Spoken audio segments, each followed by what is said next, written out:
نحمده ونستعينه ونستغفره ونعوذ بالله من شرور أنفسنا ومن سيئات أعمالنا من يهده الله فلا مضل له ومن يضلل فلا هادي له وأشهد أن لا إله إلا الله وأشهد أن محمدا عبده ورسوله أما بعد فإن خير الحديث كتاب الله وخير الهدي هدي محمد صلى الله عليه وسلم وشر الأمور محدثاتها وكل محدثة بدعة وكل بدعة ضلالة وكل ضلالة في النار. أعوذ بالله السميع العليم من الشيطان الرجيم. بسم الله الرحمن الرحيم. ولقد خلقنا الإنسان ونعلم ما توسوس به نفسه ونحن أقرب إليه من حبل الوريد إذ يتلقى المتلقيان عن اليمين وعن الشمال قعيد ما يلفظ من قول إلا لديه رقيب عتيد. بارك الله لنا ولكم في القرآن العظيم ونفعني وإياكم بالآيات والذكر الحكيم إنه تعالى جواد كريم ملك بر رؤوف رحيم.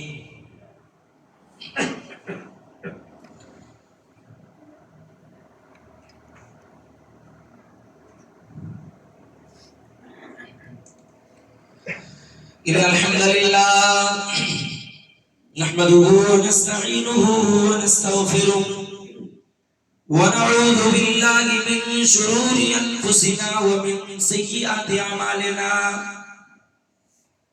من يهده الله فلا مضل له ومن يضلل فلا هادي له وأشهد أن لا إله إلا الله وأشهد أن محمدا عبده ورسوله أما بعد فإن خير الحديث كتاب الله وخير الهدي هدي محمد صلى الله عليه وسلم وشر الأمور محدثاتها وكل محدثة بدعة وكل بدعة ضلالة وكل ضلالة في النار. أعوذ بالله السميع العليم من الشيطان الرجيم. بسم الله الرحمن الرحيم. إنما يعمر مساجد الله من آمن بالله واليوم الآخر وأقام الصلاة وآتى الزكاة ولم يخش إلا الله فعسى أولئك أن يكونوا من المهتدين. وقال النبي صلى الله عليه وسلم إذا رأيتم الرجل يعتاد المساجد فاشهدوا له بالإيمان. قال الله تبارك وتعالى إنما يعمر مساجد الله من آمن بالله واليوم الآخر وأقام الصلاة وآتى الزكاة ولم يخش إلا الله فعسى أولئك أن يكونوا من المهتدين. مسجد تو بنا دی شب بھر میں ایمان کی حرارت والوں نے مسجد تو بنا دی شب بھر میں ایمان کی حرارت والوں نے من اپنا پرانا پاپی ہے برسوں سے نمازی بن نہ سکا من اپنا پرانا پاپی ہے برسوں سے نمازی بن نہ سکا. تمام قسم کی تعریف و توصیف حمد و ثنا بڑائی و بزرگی کبریائی اس اللہ جل جلالہ کے لیے لائق و زیبا ہے جو تن تنہا اس بری دنیا کا خالق مالک رازق حاکم مدبر مصور پالنہار پالنے والا رچیتا اور پوری کائنات کا رچانے سجانے بسانے والا ہے. بعد درود و سلام کا نذرانہ ہو کے تمام انبیاء کرام پر، خصوصاً بالخصوص ہمارے اور آپ کے آخری نبی تاجدار مدینہ احمد مجتبیٰ جناب محمد الرسول اللہ صلی اللہ علیہ وسلم پر، کہ جن کے ذریعے سے یہ قرآن حکیم جیسی بابرکت کتاب اور اسلام جیسا بابرکت دین ہم تمام لوگوں تک پہنچا۔ آج کے اس خطبہ جمعہ میں انشاءاللہ تعالی مسجد کی اہمیت، اس کی قدر و منزلت، اس کا مقام و مرتبہ اور اس کے آداب کے تعلق سے کچھ باتیں آپ کے سامنے ذکر کرنے کی کوشش کروں گا۔ دعا گو مبارکہ رب ذوالمنن میں مولا کریم تو ہم کو حق سچ کہہ سکنے اور ہم تمام لوگوں کو اس پر عمل پیرا ہونے کی توفیق عطا فرمائے۔ اس سوتے آ ہوئی ٹیک لگائے جائے ہاں گھرانا سوتے جگہ رہا، یہ سب آپ لوگ ٹیک لگا کر کے سونے کے لیے آئے، مسجد ٹیک چھوڑیے، یہ طریقہ نہیں ہے بیٹھنے کا مسجد کے اندر۔ اس سیر و تفریح کی تھوڑی جگہ ہے کہ آؤ ٹانگ اٹھا کر کے سو، دونوں پیر اٹھا کر کے، یہ بیٹھنے کا طریقہ ہے مسجد کے اندر۔ مسجد یہ اللہ رب العالمین کا گھر ہے، جہاں بندے مومن دن میں 5 مرتبہ اللہ رب العالمین سے امیدیں وابستہ کرنے، اللہ کے سامنے سجدہ ریز ہونے اور اللہ رب العالمین سے راز و نیاز کی باتیں کرتا ہے۔ اسی لیے آپ کو معلوم ہونا چاہیے کہ اللہ رب العالمین نے جب اس مسجد کا تذکرہ کیا تو مسجد کی نسبت اپنی جانب کی۔ دلیل اس طرح سے قرآن مقدس کے اندر اللہ رب العالمین نے بیان فرمایا، انما یامر مساجد اللہ من آمن باللہ والیوم الآخر، اے لوگوں یہ مسجد اللہ رب العالمین کا گھر ہے اور ان کو آباد کرنے والے لوگ وہ لوگ ہیں من آمن باللہ والیوم الآخر، جو اللہ پر ایمان لے کر کے آئے، جو یوم آخرت پر ایمان لے کر کے آئے، وَأَقَامَ الصَّلَاةِ، جو نماز کو قائم کیے، وَآتَ الزَّكَاةِ، اور جنہوں نے زکوٰۃ کی ادائیگی کی، وَلَمْ يَخْشَ إِلَّا اللَّهَ، اور نہ وہ اللہ رب العالمین کے علاوہ کسی سے ڈرتے، کسی سے خوف کھاتے، فَعَسَىٰ أُولَٰئِكَ أَن يَكُونُوا مِنَ الْمُهْتَدِينَ، امید ہے کہ یہی لوگ ہدایت یافتہ ہیں۔ اس آیت کریمہ کے اندر 3 باتیں قابل غور ہیں۔ پہلی بات تو یہ کہ اللہ رب العالمین نے مساجد کی نسبت اپنی طرف کی ہے۔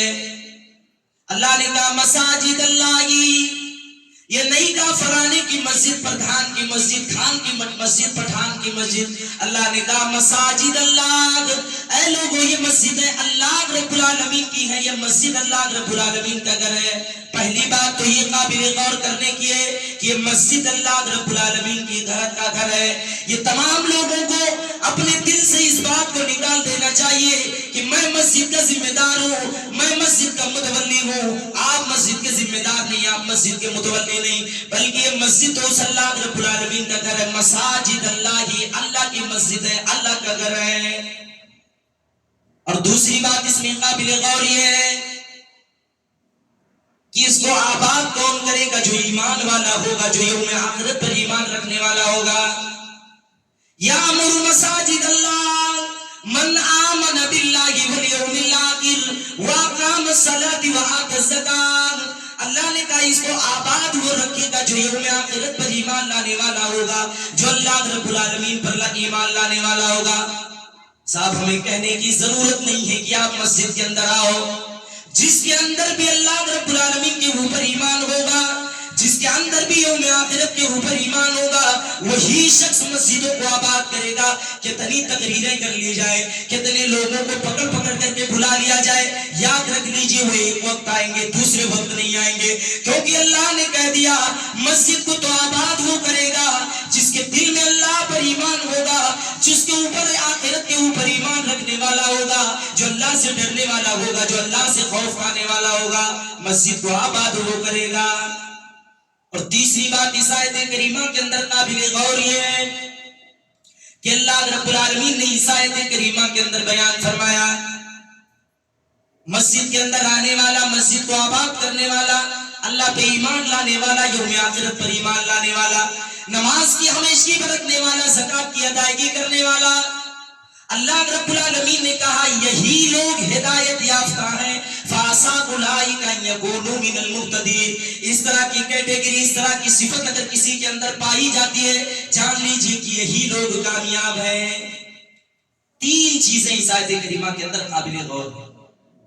یہ مسجد کوئی نہ سمجھے کہ ہماری پرسنل ہے یا پورے گاؤں کی پرسنل ہے، یہ مسجد اللہ کی گھر ہے، مساجد اللہ ہی، اللہ نے اس کی نسبت اپنی جانب کی ہے۔ اور آباد کون کرے گا اس کو؟ ایمان لانے والا۔ کس پر؟ اللہ پر، یوم آخرت پر جو ایمان لے کر کے آئے گا وہی مسجدوں کو آباد کرے گا۔ اور ایک آیت کے اندر تو اللہ نے یہاں تک کہہ دیا اس سے بڑا ظالم کوئی نہیں ہو سکتا جو ہماری مسجدوں کو ویران کرے۔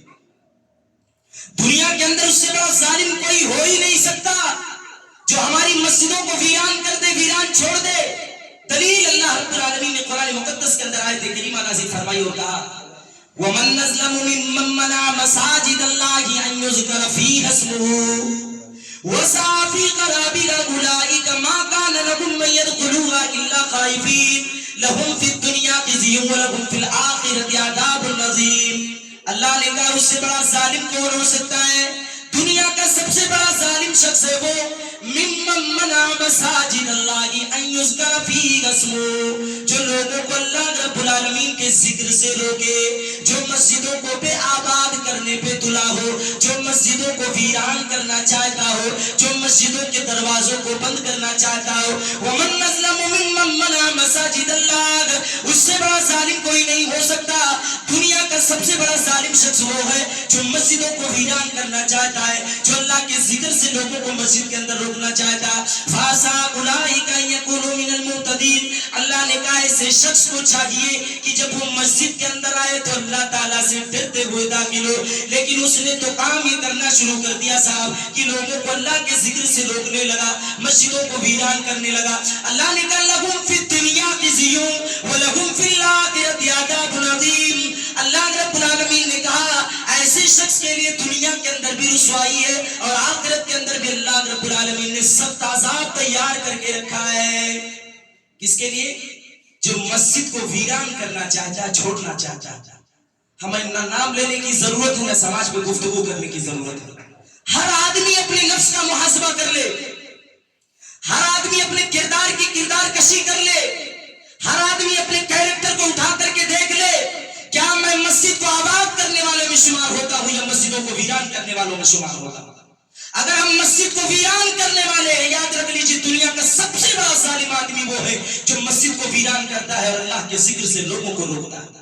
ہمیں نہ سماج پر تفصیل کرنے کی ضرورت ہے، نہ معاشرے پر گفتگو کرنے کی ضرورت ہے، نہ ہی کسی کے اوپر اٹیچ کرنے کی ضرورت ہے۔ ہر آدمی اپنی زندگی کا محاسبہ کر لے، اس سے بڑا ظالم کوئی ہو ہی نہیں سکتا ہے جو اللہ کے ذکر سے لوگوں کو روکے، مسجد میں آنے سے روکے اور مسجدوں کو ویران کرے۔ اللہ نے کہا ایسے شخص کو تو ہونا یہ چاہیے تھا کہ جب وہ مسجد کے اندر آتا تو ڈرتے ہوئے آتا، اللہ سے عاجزی و انکساری لگا کر کے آتا، کیونکہ مسجد وہ گھر ہے جہاں پر بندہ اگر ہاتھ اٹھا کر کے دعا کرتا ہے تو اللہ اس کی دعاؤں کو قبول کر لیتا ہے۔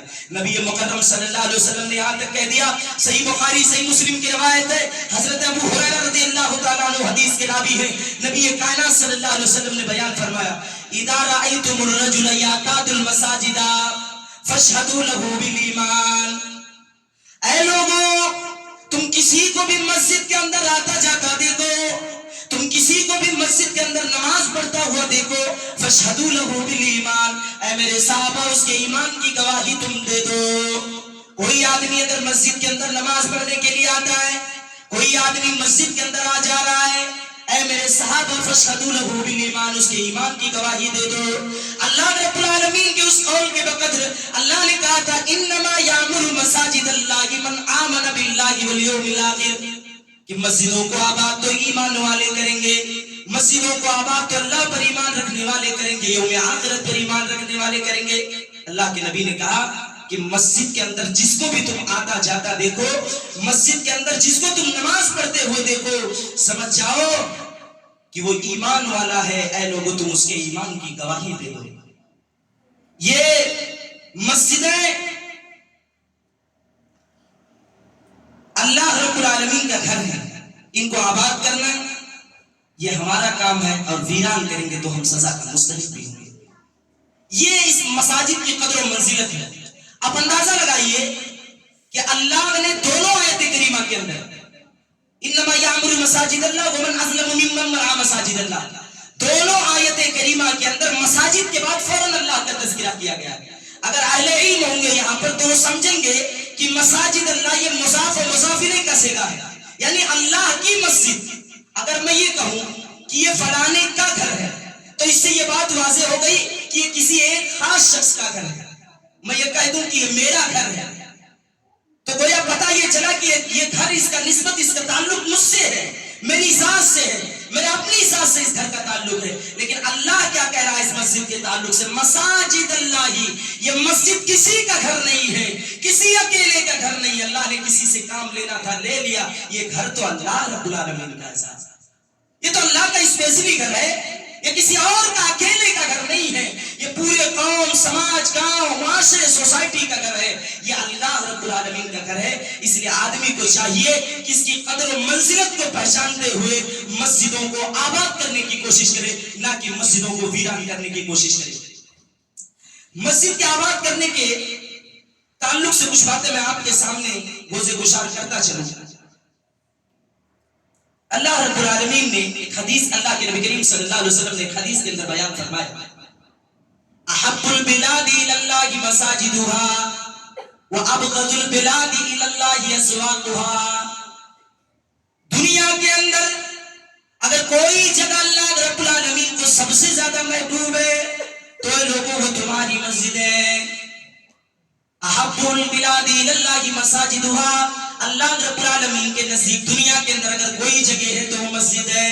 وَأَبْغَضُ الْبِلَادِ إِلَى اللَّهِ أَسْوَاقُهَا، اور دنیا کے اندر تمہاری مجلسوں، تمہاری محفلوں اور تمہاری جگہوں کے اندر اگر اللہ رب العالمین کو سب سے زیادہ کوئی ناپسندیدہ والی جگہ ہے تو وہ تمہارے بازار ہیں، تمہارے مارکیٹ ہیں، وہ سب سے زیادہ محبوب جگہ اگر دنیا کی کوئی ہے تو وہ ہماری مسجد ہے۔ اور صاحب آج ہم ہی اس سے بیزار ہو گئے۔ اس کی فضیلت اگر میں نہ بیان کروں تو ہم حق تلفی ہوگی۔ آپ کو یاد ہونا چاہیے میدان محشر کا سما ہوگا، نفسی نفسہ کا عالم ہوگا، پوری کائنات انسانی کرب و بلا میں ہوگی، کوئی سایہ نہ ہوگا، کوئی کسی کا ساتھی، کوئی کسی کا یار و مددگار نہ ہوگا، کوئی کسی کا پرسان حال نہ ہوگا۔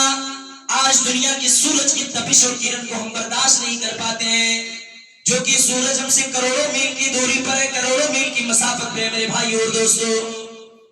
اس دن کا عالم کیا ہوگا جب سورج سوا نیزی پر ہوگا، انسان اس کو دیکھے گا تو اس کی آنکھیں چو دیا جائیں گی، ہاتھ اٹھائے گا تو شاید کہ اس کی انگلیوں سے وہ سورج ٹچ ہو جائے، کوئی گھٹنے تک، کوئی ٹکنے تک، کسی کا پورا جسم جو ہے وہ پسینے سے شرابور ہوگا۔ اللہ کے نبی نے فرمایا سبعۃ یظلھم اللہ فی ظلہ یوم لا ظل الا ظلہ، 7 قسم کے لوگوں کو اللہ رب العالمین سایہ نصیب فرمائے گا، 7 قسم کے لوگوں کو اللہ تعالیٰ اپنے عرش کے سائے تلے جگہ دے گا۔ ورجل قلبہ معلق بالمساجد، ایک وہ آدمی ہوگا جس کا دل مسجد سے جڑا تھا، ایک وہ آدمی ہوگا جو مسجد کو آباد کرنا چاہتا تھا، ایک وہ آدمی تھا جو ہر وقت مسجد کے اندر نماز پڑھنے کے لیے پریشان اور تیار رہتا تھا۔ اللہ کے نبی نے فرمایا 7 قسم کے لوگوں میں اس ایک آدمی کا بھی شمار ہے جس کا دل مسجد میں لگا رہتا ہے، جس کا دل مسجد سے لٹکا ہوا رہتا ہے۔ اللہ کے نبی نے فرمایا کل قیامت کے دن اللہ رب العالمین اس کو اپنے عرش کا سایہ نصیب فرمائے گا، ایسے آدمی کو جس کا دل مسجد سے لٹکا ہوا رہتا ہے۔ کتنی بڑی فضیلت ہے کہ 7 خصوصی لوگوں میں ہمارا شمار ہوگا۔ اگر 100 لوگ ہیں یا 20 لوگ، 10 لوگ ہیں، اگر ان میں سے کسی ایک آدمی کو اٹھا کر کے، سارے لوگ پلاسٹک کی چیئر پہ بیٹھے ہیں، اگر ایک آدمی کو اٹھا کر کے کسی اچھی چیئر پر بٹھا دیا جائے تو کہتے ہیں بھیا ہاں فلانے کی بہت عزت ہے، بہت مقام ہے، بہت مرتبہ ہے۔ ذرا سوچو اربوں خربوں کی تعداد جس کو ہم شمار نہیں کر سکتے، پریشان ہوں گے، دوڑ رہے ہوں گے، بلک رہے ہوں گے۔ قرآن نے نقشہ کھینچا فَأَمَّا مَنْ أُوتِيَ كِتَابَهُ بِيَمِينِهِ، ایسے سارے کے سارے لوگ پریشان ہوں گے، کوئی گھٹنے تک، کوئی ٹکنے تک، کسی کا پورا جسم جو ہے وہ پسینے سے ایسے وقت میں اللہ رب العالمین کیا کرے گا؟ خاص قسم کے لوگوں کو اٹھا کر کے اپنے عرش کے سائے تلے جگہ دے دے گا. یاد رکھو میرے بھائیو اور دوستو، مقام کیا ہوگا، مرتبہ کیا ہوگا. ایسے لوگ کامیاب و کامران ہو جائیں گے جس کو اللہ رب العالمین اپنے عرش کا سایہ نصیب کر دے گا. اس لیے اس مسجد کو آباد کرنے کی کوشش کیجیے، اس کو ویران کریں گے یاد رکھ لیجیے سماج میں تباہی آئے گی، معاشرے میں تباہی آئے گی، اور سماج اور معاشرہ اسی طریقے سے بے راہ روی کی زندگی گزارنے پر مجبور ہو جائے گا. اور یاد رکھ لیجیے مسجدیں یہ اللہ کا گھر ہونے کے ساتھ ساتھ اگر کوئی بھی شخص مسجد کے اندر نماز پڑھنے کے لیے آتا ہے تو اللہ کا مہمان ہوتا ہے. اور یہاں تو لوگ بحث کرنا شروع کر دیتے ہیں. یہ مسجد یہ رب سے سرگوشی کا نام ہے، نہ کہ آپس میں اختلاف انتشار لڑائی جھگڑے کا نام ہے. یہ مسجد اس میں اللہ کی عبادت ہونی چاہیے، اس کے علاوہ کسی اور کی بات یہاں نہیں ہونی چاہیے. یاد رکھ لیجیے گا یہ مسجد اگر اس کے اندر کوئی شخص آتا ہے اپنے سارے خرافات ساری عیاری و مکاری کو باہر گیٹ کے باہر نکال کر کے آنا چاہیے، کیونکہ یہاں صرف اگر کسی کی بات ہوگی تو آمنہ کے لال کی ہوگی اور صرف اللہ رب العالمین کی ہوگی، اس کے علاوہ کسی اور کی بات یہاں نہیں ہو سکتی. ارے مہمان ہو اللہ کے نزدیک. اگر کوئی آدمی مسجد کے اندر آتا ہے نبی کائنات نے فرمایا کہ وہ شخص اللہ کا مہمان ہوتا ہے، اور میزبان کا یہ حق ہے کہ وہ اپنے مہمان کی اکرام کرے، اس کی عزت کرے، اس کی تکریم کرے. اگر کوئی آدمی مسجد کے اندر نماز پڑھنے کے لیے آتا ہے تو اللہ رب العالمین اس کی مہمان نوازی کرتا ہے. جاؤ سہولیا والو، ایسا میزبان اگر کوئی مل جائے لا کر کے مجھے دکھا دینا جس کی میزبانی اللہ کر رہا ہو، لیکن ہم اس کی قدر و منزلت سے، اس کی اہمیت سے، اس کے فضائل و مراتب سے میرے بھائی اور دوستوں ہم کو دور ہے. اس لیے ضرورت اس بات کی ہے کہ ان مسجدوں میں خرافات سے اور بیجا باتوں سے، بےہودہ باتوں سے اپنے آپ کو بچنا چاہیے. کچھ لوگ آئیں گے تو ان کا کام ہی رہتا ہے مولوی صاحب ٹائمیاں 5 منٹ ہٹا دیجیے، 5 منٹ بڑھا دیجیے. کچھ لوگ آئیں گے تو ان کا کام ہی یہی رہتا ہے ایسا کھڑے ہوئیے، ویسا کھڑے ہوئیے، یہاں یہ کیجیے، وہاں وہ کیجیے. میں زیادہ تفصیلی گفتگو نہیں کرنا چاہتا ہوں. 28 سے لے کر کے 30 دن تک میں یہی بتاتا رہا ہوں آپ لوگوں کو. اگر اس پر بھی تفصیلی گفتگو کیا جائے تو دھوپ ہے ہماری اور آپ کی ذات تک. یہ مسجد یہ اللہ کا گھر ہے، اس کو آباد کرنا بھی ہماری ذمہ داری ہے میرے بھائی اور دوستوں. اور آگے بڑھیے، یہ میں مساجد کے آباد کرنے کی فضائل آپ کے سامنے ذکر کر رہا تھا. مساجد میں باجماعت نماز ادا کرنے کی اہمیت کیا ہے؟ قرآن کی ایک آیت میں آپ کے سامنے پڑھ کر کے ایک بات کو واضح کر دوں کہ مساجد کے اندر آ کر کے 5 وقتہ نماز پڑھنا فرض، واجب و سنت ہے بلا عذر شرعی ہو.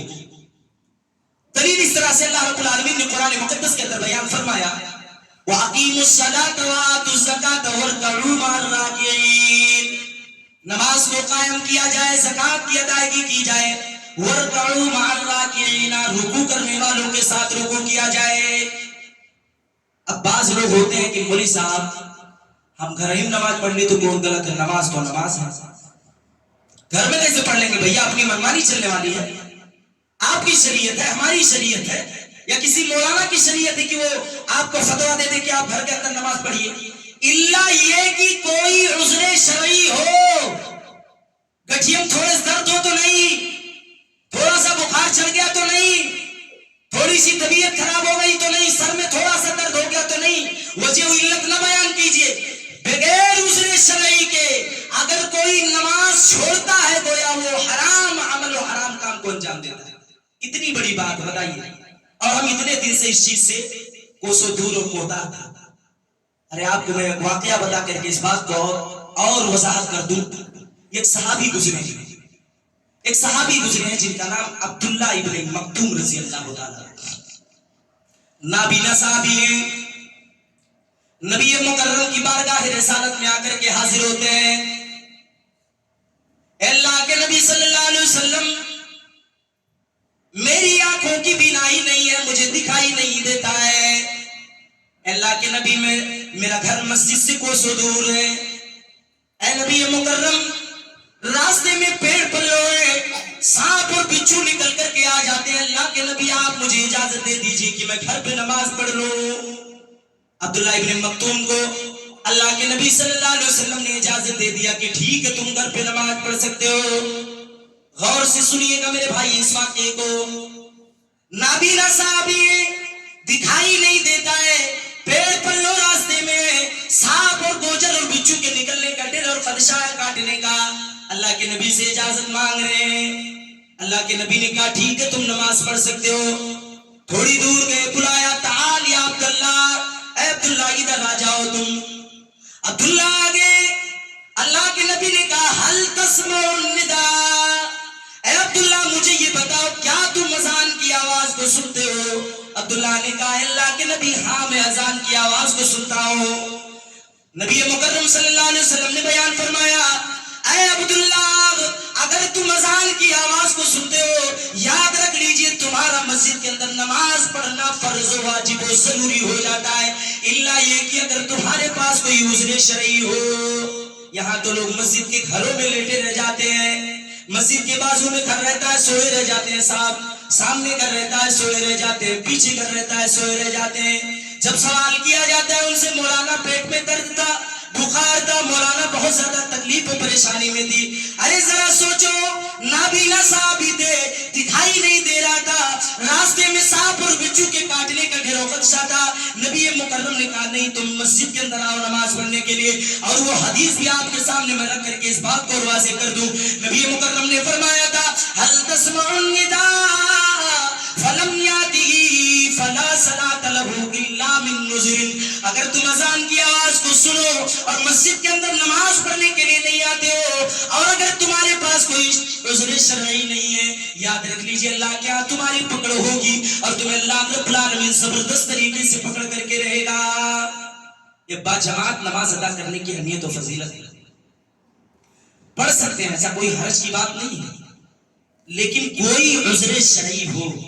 عذر شرعی کا مطلب بعض لوگ دل سے فتویٰ بار بار پوچھتے رہتے ہیں, مولوی صاحب بتاؤ, تب مولوی صاحب بتاؤ, تب مولوی صاحب کے زبان سے کچھ نکل گیا, بس ایک موٹی مثال پا کر اسی پہ اڑے رہ گئے کہ مولانا ہمیں بتائیں گے, مولوی نے ہم کو بتایا میں تو اس پر عمل کروں گا. استفتی قلبک, دل سے بھی فتویٰ پوچھ بندے, دل سے پوچھ تیرا دل کیا کہتا ہے. کیا تیرے جوڑوں میں اتنا درد ہے کہ تو نماز کو برداشت کر سکتا ہے؟ کیا تیری آنکھوں میں اتنا زیادہ درد ہے, تیرے سر میں اتنا درد ہے, تیرے جسم کے اندر اتنی زیادہ بخار تاری ہے کہ تم نماز کے بوجھ کو نہیں برداشت کر سکتا ہے؟ اگر نہیں برداشت کر سکتا ہے تو گھر میں پڑھ لے, اور برداشت کر لیتا ہے تو مسجد کے اندر ہر فتویٰ, ہر مسئلہ مسائل صرف مولانا کے ادھین مت کیجیے, کیونکہ مولانا آپ کے دل کے اندر نہیں گھسے ہوئے.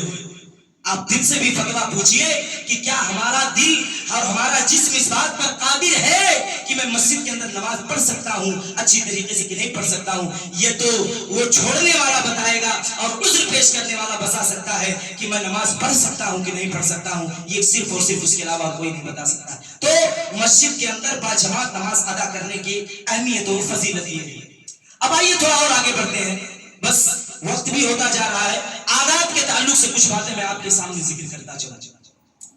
مسجد کے آداب میں سب سے پہلی چیز یہ کہ صفائی ستھرائی کا خاص خیال رکھا جائے. آج تو بھیا یہ تو گدیوں کا گاؤں ہے, یہاں تو لوگ جھاڑو پکڑنے پر اتراتے ہیں. ہم تو گدی ہیں صاحب, ہم کیوں جھاڑو لگائیں گے, ہم کیوں جھاڑو لگائیں گے. اچھا کچھ لوگ تو ایسے ہوتے ہیں وہ سوچتے ہیں کہ مولانا کو لے کر کے جاؤ اپنے گھر میں بھی جھاڑو پوچھا لگاؤ. کچھ لوگوں کا ذہن ایسا ہو چکا ہے. یہ مسجد صفائی ستھرائی آپ کی ذمہ داری ہے صاحب. ایک واقعہ میں آپ کے سامنے جلدی جلدی ذکر کر دوں. ایک کالی عورت تھی اور مسجد نبوی کی خدمت کرتی تھی, صاف صفائی کرتی تھی. ایک دن کیا ہوا, اس کا انتقال و وفات ہو گیا. نبی مکرم صلی اللہ علیہ وسلم نے صحابہ سے پوچھا ہے میرے صحابیوں بتاؤ, وہ جو عورت آ کر کے مسجد کے اندر صفائی کیا کرتی تھی وہ عورت مجھے کچھ دنوں سے نظر نہیں آ رہی ہے, دکھ نہیں رہی ہے. صحابہ نے عرض کیا اللہ کے رسول اس عورت کا تو انتقال و وفات ہو گیا, لیکن صحابہ اپنے دامن کو اس سے بچانا چاہتے تھے. یعنی وہ عورت کالی تھی تو صحابہ تھوڑا جھجک رہے تھے. اچھا اس واقعے سے ایک اور پتا چلا کہ یہ فطری چیز ہے, یہ صحابہ کی زندگی کے اندر تھا تو ہماری زندگی کے اندر بھی ہوگا, اونچ نیچ کا فرق. لیکن نبی مکرم کو دیکھیے, قربان جاؤ ہمیں وہ نبی ملا میرے بھائی اور دوستوں. اے میرے صحابہ بتاؤ, وہ ایک عورت تھی جو مسجد کی صاف صفائی کرنے کے لیے آتی تھی, وہ عورت مجھے دکھ نہیں رہی ہے. صحابہ نے عرض کیا کچھ دیر کے بعد اللہ کے نبی صلی اللہ علیہ وسلم اس عورت کو تو وفات و انتقال ہو گیا ہے. اللہ کے نبی نے پوچھا اس عورت کی قبر کہاں بنائی گئی ہے, اس عورت کو کہاں کفن دفن کیا کھچانے لگے. اللہ کے نبی نے سختی کے ساتھ پوچھا ہے صحابہ بتاؤ کہ تم نہیں بتا رہے ہو. صحابہ نے عرض کیا اللہ کے نبی فلاں جگہ پر اس کی قبر بنائی گئی ہے, اس کو رکھا گیا ہے. نبی مکرم جاتے ہیں جنازے کی نماز پڑھتے ہیں تنہائی میں, دعا مانگتے ہیں, مٹی دے کر کے تب واپس آتے ہیں. صفائی کرنے والے کی اہمیت کو سمجھیے.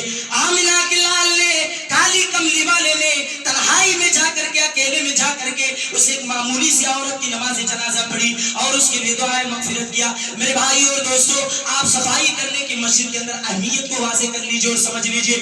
اگر اس کی اہمیت نہ ہوتی, آمنہ کا لال دوبارہ نہ جاتا اور اس حقیر سی عورت کے لیے اس کے لیے نماز جنازہ نہ پڑھتا. صاحب یہاں تو سماج اور معاشرہ اترا رہا ہے, اپنے گھر کے سامنے ڈیلی صبح 6 سے 7 بجے کے درمیان جھاڑو لگا لے گا, لیکن مسجد کے درمیان, مسجد میں اگر صفائی ستھرائی کی باری آئے گی صاحب اپنے ہاتھوں کو پیچھے کھینچ لیں گے اور کہیں گے ہم تھوڑی جھاڑو لگانے والے ہیں, یہ تو مولانا بانی کا کام ہے, یہ تو بانی کا کام ہے. مولانا اور بانی اپنا کام کر رہے ہیں, ان کا کام اذان دینا, نماز پڑھانا ہے اور لوگوں کو سدھارنا, وہ اپنا کام کر رہے ہیں, ان کو ہر ایک چیز کا ثواب ملتا ہے. اس لیے آداب کے تعلق سے پہلی چیز یہ ہے کہ مسجد کی صفائی ستھرائی ہونی چاہیے. اور دوسری سب سے اہم چیز, مسجد کے اندر آیا جائے تو خاموشی کے ساتھ آئے. دلیل دوں میں آپ کو, دلیل اس طرح سے ہے, صحیح بخاری صحیح مسلم کی روایت, ابو ہریرہ حدیث کے راوی بیان کرتے ہیں, صحیح البانی کے اندر بھی اس حدیث کو ذکر کیا گیا ہے.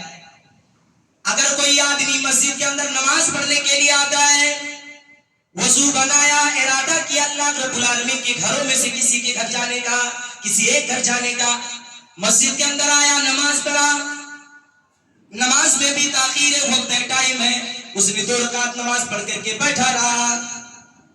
امام صاحب آئے, انہوں نے نماز پڑھانی اسٹارٹ کر دی, نماز شروع ہو گئی, نماز کھڑی ہو گئی. نماز جب ختم ہو گئی سلام پھیر دیا گیا, واپس سلام ختم ہو گئی. جب جماعت ختم ہو گئی, اس نے سنت موقدہ کی ادائیگی بھی کر لی. جتنی دیر وہ مسجد کے اندر بیٹھا رہے گا اتنی ہی دیر اس کو نماز کا ثواب ملتا رہے گا. بےہودہ باتیں کرنے لگا, لہو لعب کی باتیں کرنے لگا, وضو اگر خراب ہو گیا تو اللہ رب العالمین اس کے ثواب کو منقطع اور کاٹ دیتا ہے, ختم کر دیتا ہے وہیں سے. اور اگر ثواب کی نیت سے, حصول ثواب کی نیت سے وہ مسجد کے اندر بیٹھا رہا یا اس کا وضو برقرار رہا, اگر وہ باہر کسی جگہ پر کسی کام سے گیا, اللہ تعالیٰ اس کو ثواب دیتا رہے گا, اس نماز کا ثواب اس کو کنٹینیو جاتا رہے گا, جاتا رہے گا. اور ہم کیا کرتے ہیں صاحب, مسجد کے اندر آئے, گپ شراکا شروع, بات چیت شروع, ایک دوسرے کو لان تان کرنا شروع, ساری ضروری کام اور باتیں یہی مسجد میں آ کر کے ہوں گی. فلانے مر گئے, ان کا انتقال ہو گیا, ان کا لڑکا ایسا, ان کی بیٹی کی شادی ہو گئی, وہ یہاں بیمار, وہاں پریشان, ایسی تکلیف, ایسی مصیبت, ایسی پریشانی, سارے مسئلے مسائل آپ کو مسجد میں ہی سلجھانے ہیں صاحب. ارے جاؤ نا باہر, سماج میں جاؤ, معاشرے میں جاؤ, کہیں اور سلجھاؤ. یہ تو سرگوشی کرتے ہیں, ہم اللہ سے گفتگو کرنے کا ذریعہ ہے, اللہ سے کلام کرنے کا ذریعہ ہے, جنت حاصل کرنے کا ذریعہ وہ سبب ہے.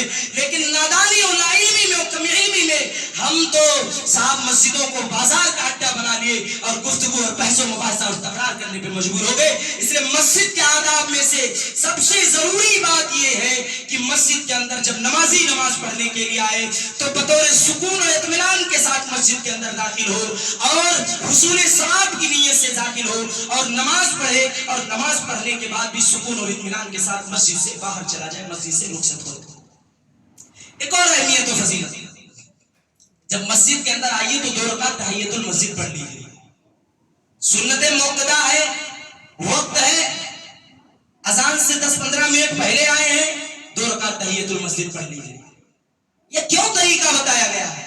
اللہ رب العالمین جانتا تھا کچھ لوگ آئیں گے خرافات کرنے والے, اختلافات کرنے والے, آپس میں بحث و مباحثہ کرنے والے. اسی لیے اللہ کے نبی نے کہا جب تم مسجد کے اندر داخل ہو تو 2 رکعت تحیۃ المسجد پڑھ لو, اذان سے پہلے داخل ہو, یا جب تم آؤ مسجد کے اندر, دیکھو وقت ہے, ٹائم ہے, فوراً بلا چوچرا کیے ہوئے, کسی سے بحث و مباحثہ سوال جواب کیے ہوئے مسجد کے اندر داخل ہوئیے, تو سب سے پہلے آئیے 2 رکعت تحیۃ المسجد پڑھیے. اگر اگر سنت کا وقت ہے تو بھائی آئیے اور سنت موقدہ کی ادائیگی کیجئے. یہ مسجد کے اندر داخل ہونے کے آداب میں سے ایک ادب ہے. اور ایک اور ادب یہ ہے مسجد کے اندر داخل ہونے کا کہ داہنا پاؤں داخل کیجئے. اور مسجد کے اندر جب آئیے تو یہ دعا پڑھیے, اللہم افتح لی ابواب رحمتک, اے اللہ تو اپنے رحمت کے دروازے کو کھول دے. نکلو تو اللہم انی اسألک من فضلک, اللہ میں تیرے فضل سے تجھ سے سوال چاہتا ہوں. یہ دعا پڑھتے ہوئے ہمیں مسجد سے نکلنا چاہیے. میرے بھائیوں اور دوستو, یہ آداب ہیں, یہ فضائل ہیں, انہیں ہمیں اپنے ذہن میں, اپنے دماغ میں ہمیشہ ہر وقت نوٹ کر کے رکھنا چاہیے. اور میرے بھائیوں اور دوستو, ساتھ ہی ساتھ جس طرح سے ہم نے رمضان المبارک کے مہینے میں نمازوں کا اہتمام کیا ہے, تراویح کا اہتمام کیا ہے, تہجد کا اہتمام کیا ہے, نوافل کا اہتمام کیا ہے, قرآن حکیم کا اہتمام کیا ہے, میرے بھائیوں اور دوستو بقیہ دنوں میں بھی ہمیں اسی طریقے سے اہتمام کرنے کی ضرورت ہے. اگر کوئی آدمی صرف رمضان کے 30 مہینے کے اندر نماز پڑھتا ہے, اگر کوئی آدمی رمضان المبارک کے 30 دنوں کے اندر ہی صرف تراویح پڑھتا ہے, اگر کوئی آدمی رمضان المبارک کے 30 دن کے اندر ہی صرف قرآن حکیم کی تلاوت کرتا ہے اور اس کے بعد چھوڑ دیتا ہے, گویا اسے اللہ کی ذات پہ ایمان نہیں ہے, اللہ پہ توکل و بھروسہ نہیں ہے, اللہ کی رحمانیت پہ بھروسہ نہیں ہے, اللہ کی ربوبیت و الوہیت پہ اس کو بھروسہ نہیں ہے. اسی لیے وہ مسجد کے در کو چھوڑ کر کے 30 دن تک صرف اور صرف کھانا پوری کیا, اور کھانا پوری کرنے کے بعد میرے بھائیوں اور دوستوں مسجد سے کوچ کر کے کسی اور جگہ چلا گیا. میرے بھائیوں اور دوستوں یاد رکھ لو, جو رب رمضان میں نظریں بنائے ہوئے ہیں, جو رب رمضان میں اپنے فیض اور برکات سے پوری امت مسلمہ کو, پورے سماج و معاشرے کو فیضیاب کر رہا ہے, وہی رب مئی کا بھی ہے, جون کا بھی ہے, جولائی کا بھی ہے, اگست کا بھی ہے, دسمبر و جنوری کا بھی ہے. یہ خیال کیسے آیا کہ صرف رمضان میں نماز پڑھنا ہے, اور نماز جیسے رمضان ختم ہوئی اس کے بعد ہمیں نماز کو چھوڑ دینا ہے. اس لیے اے لوگوں, یہ عہد کر کے اٹھو کہ انشاءاللہ تعالی جس طرح سے ہم رمضان المبارک کے مہینے میں نمازوں کا اہتمام کرتے تھے, اسی طریقے سے ہم بقیہ دنوں کے اندر بھی نماز کا اہتمام کریں گے. اگر کوئی شخص اپنے دل میں اس چیز کو لے کر کے یہاں سے اٹھتا ہے کہ ہمیں صرف رمضان تک نماز پڑھنا ہے, اس کے بعد نماز نہیں پڑھنا ہے, گویا ہمیں نہ تو پھر یہودی کی ضرورت ہے, نہ نصرانی کی ضرورت ہے, نہ مجوسی کی ضرورت ہے, نہ کافر کی ضرورت ہے, نہ مشرک کی ضرورت ہے, کیونکہ اپنے ہی اندر ہمارا ایک ایسا آدمی پیدا ہو گیا جو یہودی, نصرانی, مجوسی اور منافق اور مشرکوں کے برابر ہے. اس لیے میرے بھائیوں اور دوستوں, اللہ کی ذات سے بغاوت نہ کیجیے, اللہ کی ذات سے کھلواڑ نہیں ہونا چاہیے, اللہ رب العالمین کے ساتھ سمجھوتا نہ کیجیے. جس طرح سے دل جمعی کے ساتھ, یکسوئی کے ساتھ, بغیر کسی تکلیف کے, بغیر کسی مصیبت و پریشانی کے آپ نماز کے لیے آتے ہیں, بقیہ دنوں کے اندر بھی آئیے. ارے اسی نماز سے صرف جڑ جائیے نا, بہت ساری برائیاں, بے حیائیاں ویسے ہی ختم ہو جائیں گی. قرآن مقدس کے اندر اللہ نے کیا کہا, اتل ما اوحی الیک من الکتاب واقم الصلاۃ ان الصلاۃ تنہی عن الفحشاء والمنکر. اے لوگوں, نماز کو قائم کرو. یہ نماز بعض برائیوں کو ختم کر دیتی ہے, مٹا کر کے رکھ دیتی ہے, جڑ سے ختم کر کے رکھ دیتی ہے. لیکن اس آدمی کو چاہیے کہ نماز کی ہمیشگی کرے اور نماز کو پنجوکتا پڑھنے کی کوشش کرے. ہماری مائیں اور بہنیں بھی ہیں الحمدللہ, اکثر حجین بنی ہوئی ہیں, بہت اچھی بات ہے, بہت ضروری بات ہے, بننا بھی چاہیے. پڑھیے نماز کو دل جمعی کے ساتھ, یکسوئی کے ساتھ, اللہ کے لیے پڑھیے, کسی اور کے لیے نہ پڑھیے, لیکن صرف رمضان تک محدود نہ رہیے. یہ مسجد جس طرح سے آپ آباد کر رہی ہے, آپ کے لیے فیسلٹی, سہولیات و انتظام و اہتمام کیا گیا ہے. ارے بہار چلے جاؤ, اسم چلے جاؤ, میں گیا ہوں, چھپر کی مسجد میں نماز پڑھتے ہیں, چھپر اور پھوس کی مسجد میں نماز پڑھتے ہیں. انڈونیشیا میں چلے جاؤ, دیکھ لو, بہت سارے ایسے جگہ, یوگانڈا, کینیڈا میں چلے جاؤ, آپ دیکھ لیجئے, چھپر کی مسجد میں نماز پڑھتے ہیں صاحب, چھپر کی مسجدوں میں نماز پڑھتے ہیں, لکڑی کے قرآن ان کو میسر ہے. ہمارے یہاں تو قرآن پہ قرآن لگا ہوا ہے, فیسلٹی پہ فیسلٹی ہماری مسجدوں کے اندر ہے. ارے نمازیوں کو گرمی لگ رہی ہے, پنکھے چالو کرو, روشنی کم ہے, ڈبل لائٹ, ٹرپل لائٹ چالو کرو, اور کوئی فیسلٹی, اور کوئی سہولت, اور کوئی ضرورت ہے, پانی فلٹر رکھ دو, اور تمام سہولیات و ضروریات میسر و دستیاب ہیں. میرے بھائیوں اور دوستوں, کچھ جگہیں ایسی ہیں جہاں یہ مسجد ان کو میسر و نصیب نہیں ہے, اور کتنی مسجدیں ایسی ہیں جس کو ظالموں نے توڑ دیا ہے. اس لیے اس کو ویران کرنے کی کوشش نہ کرو. میری ماں اور بہنوں, آپ جس طرح سے رمضان المبارک کے مہینے میں الحمدللہ آپ نے بہت دل جمعی کے ساتھ, بہت یکسوئی کے ساتھ, اور بہت زیادہ اللہ رب العالمین کو خوش کرنے کے لیے آپ مسجد کے اندر تشریف لے کر کے آئی ہیں, الحمدللہ ہم نے دیکھا ہے آپ آپ نے آدھا گھنٹہ پہلے 25 30 منٹ پہلے آپ مسجد کے اندر تشریف لے کر کے آتی ہیں. کیا وہ رمضان کا مہینہ ہو، تراویح کا ٹائم ہو یا وہ جمعہ کا خطبے کا ٹائم ہو، میں آپ سے بڑے ہی ادب کے ساتھ، بڑے ہی احترام کے ساتھ یہ گزارش کر رہا ہوں، یہ التماس کر رہا ہوں، یہ اپیل کر رہا ہوں اللہ کے لیے، اللہ کو خوش کرنے کے لیے، اللہ کی رضا کو حاصل کرنے کے لیے، اللہ کی ربوبیت و الوہیت و اسماء و صفات میں شامل ہونے کے لیے آپ مسجدوں کو ویران نہ کیجیے گا، مسجدوں کو آباد کرنے کی کوشش کیجیے. جس طرح سے دل جمعی و یکسوئی کے ساتھ آپ نے رمضان میں نماز پڑھا ہے، اسی طریقے سے ہمیں بقیہ دنوں کے اندر بھی نماز پڑھنے کی ضرورت ہے. اور رمضان المبارک کا بس کچھ 1-2 دن اور بچا ہوا ہے، اس لیے میں مناسب یہ سمجھتا ہوں کہ زکوٰۃ الفطر کی ایک بار اور تعین کر دی جائے. زکوٰۃ الفطر نبی اکرم صلی اللہ علیہ وسلم نے بیان فرمایا، فرض رسول اللہ صلی اللہ علیہ وسلم زکوٰۃ الفطر اوساعا من تمر اوساعا من شعیر، کہ زکوٰۃ الفطر یعنی فطرہ جس کو ہم اپنی زبان میں کہتے ہیں، یہ ہر مسلمان پر، بالغ پر، عاقل پر، مرد ہو، عورت ہو، بچہ ہو، جوان ہو، یہاں تک کہ اگر کوئی بچہ بھی پیدا ہو جائے تو اس کے لیے بھی نکالنا ضروری ہے اور نکالنا چاہیے. یہ فرض اور واجب و ضروری ہے. کیوں نکالا جاتا ہے یہ؟ اس لیے کہ جو ہم لغو کی باتیں، فحش کی باتیں، ہم سے کچھ کوتاہی، کچھ کمی، کچھ غلطی ہم سے رمضان المبارک کے دنوں میں رہ گئی ہے، تاکہ اللہ رب العالمین اس صدقۃ الفطر کی وجہ سے، بدولت سے ہمارے گناہوں کو مٹا دے اور ختم کر دے. کتنا نکالنا ہے اس میں بہت سارے لوگوں کا اختلاف ہے. سارے لوگ کہتے ہیں کہ 1 سے یعنی 2.5 کلو، بعض لوگ کہتے ہیں مولوی صاحب ہم پیسہ نکال دیں. جیسا جس کو میسر و دستیاب ہو، جیسا جو دینا چاہتا ہو، کوئی گلے کی شکل میں دینا چاہتا ہو، کوئی گیہوں کی شکل میں دینا چاہتا ہو، کوئی اناج کی شکل میں دینا چاہتا ہو، آپ کسی بھی اعتبار سے دے سکتے ہیں، اس میں کوئی حرج کی بات نہیں ہے. قیمت آپ خود نکالیے، نہ کہ اس ممبر سے فتویٰ لگایا جائے 60 روپیہ 70 روپیہ 80 روپیہ کا. آپ جو کھاتے ہیں چاہے وہ 20 روپیہ کلو ہو، چاہے وہ 30 روپیہ کلو ہو، 40 کا کلو ہو، 50 کا کلو ہو، 60 کا کلو ہو، 100 کا کلو ہو، جو اللہ نے آپ کو میسر کر رکھا ہے، اللہ نے آپ کو دے رکھا ہے، اس میں سے آپ جتنا چاہیں 40 کے حساب سے، 60 کے حساب سے، 80 کے حساب سے، 100 کے حساب سے، اگر آپ چاہیں تو 2.5 کلو کے حساب سے اتنا پیسہ بھی نکال کر کے غریبوں تک، یتیموں تک، مسکینوں تک، بیواؤں تک آپ اس کو پہنچا سکتے ہیں. اب ایک سوال ہمارے ذہن میں یہ بھی آ رہا ہے کہ مولانا یہ زکوٰۃ الفطر دے کس کو دے؟ زکوٰۃ الفطر دراصل جس کے اوپر زکوٰۃ فرض اور واجب ہے دینا جس کو، اسی کو آپ دے سکتے ہیں، اور کسی کو بھی دے سکتے ہیں، ایسا نہیں ہے. لیکن ہمارے ذہن میں یہ خیال نہ ہے کہ ہم اپنی زکوٰۃ سے تو اس کی مدد کر رہے ہیں تو اس کو زکوٰۃ الفطر دینے کی ضرورت نہیں ہے. آپ جس کے اوپر صدقہ اور زکوٰۃ فرض اور واجب ہے دینا، اس شخص کو آپ زکوٰۃ الفطر، صدقۃ الفطر کی ادائیگی کر سکتے ہیں. اللہ رب العالمین سے دعا ہے مولا کریم کہنے سننے سے زیادہ ہم تمام لوگوں کو عمل کرنے کی توفیق عطا فرما. اللہ رب العالمین سے دعا ہے مولا کریم رمضان المبارک کے مہینے میں جو ہم سے غلطیاں ہوئی، جو ہم سے خطائیں ہوئی، جو ہم سے لغزشیں ہو گئی، مولا کریم تو اس کو معاف فرما. اللہ رب العالمین سے دعا ہے مولا کریم جو ہم میں سے پریشان ہیں ان کی پریشانی کو دور کر دے، جو تنگ حال ہیں ان کی تنگ حالی کو دور کر دے، جو قرض دار ہیں ان کی قرض کو دور کر دے، جو مصیبت زدہ ہیں ان کی مصیبتوں کو دور کر دے، جو بیمار ہیں ان کی بیماری کو دور کر دے، جو پریشان حال ہیں ان کی پریشانی کو دور کر دے. مولا کریم جو ہمارے مسلمان مرد، عورت، خواتین اس دنیا سے چلے گئے، رخصت ہو گئے، مولا کریم تو ان کے قبروں کو نور سے بھر دے، ان کے قبروں کو منور کر دے، جنت الفردوس کی کیاریوں میں سے کیاری کھول دے. مولا کریم جو ہم میں سے اس دنیا کے اندر زندہ ہیں، حیات ہیں، تو انہیں جب تک اس دنیا کے اندر زندہ رکھ، ایمان پر زندہ رکھ، خاتمہ بالخیر ہو تو ایمان پر ہو. آمین. اقول قولی ھذا استغفر اللہ لی ولکم ولسائر المؤمنین فاستغفروہ انہ هو الغفور الرحیم. عباد اللہ رحمنی ورحمکم اللہ ان اللہ یأمر بالعدل والإحسان وإيتاء ذی القربى وینہی عن الفحشاء والمنکر ولذکر اللہ اکبر واللہ یعلم ما تصنعون.